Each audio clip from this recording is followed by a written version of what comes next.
இன்று ஜனவரி 26 நாட்டில் 76வது குடியரசை கொண்டாடுகிறோம். உங்கள் அனைவருக்கும் இனிய குளிர் வாழ்த்துக்கள். வீரம் போற்றும் பாரத நாட்டின் மக்கள் ஆட்சி மலர்ந்த தினமான குடியரசை பற்றி பேசுவது மிக்க மகிழ்ச்சி கொள்கின்றேன். 1950 ஆண்டு ஜனவரி 26ஆம் தேதி அன்றுதான் நமது பாரத குடியரசு நாடாகியது. இந்திய அரசியல் அமைப்பு சட்டம் வந்த நாள் தான் குடிய தினமாகும். Doctor B.R.. அம்பேத்கர் தலைமையில் இந்திய அரசியலமைப்பு சாசனம் எழுதப்பட்டது.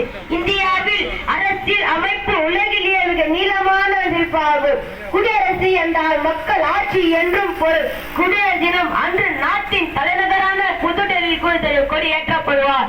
நமது பாரத வேற்றுமையில் ஒற்றுமை கண்ட நாடு இதனை காப்பது நம்முடைய கடமையாகும்.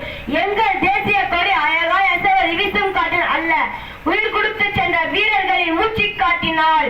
எத்தனை மதம், எத்தனை மொழி, எத்தனை சாதி, எத்தனை பிரிவுகள் இருந்தாலும் நாம் அனைவரும் பாரதின் பிள்ளைகள் தான். சாதி, மதம், மொழி என பல வேறுபாடுகள் இருந்தாலும் நாம் அனைவரும் இந்தியர்கள் பெருமை கொள்கின்றேன். வாழ்க பாரதம், வளர்க Tamil. Nandri Imran, your speech was wonderful. Next we will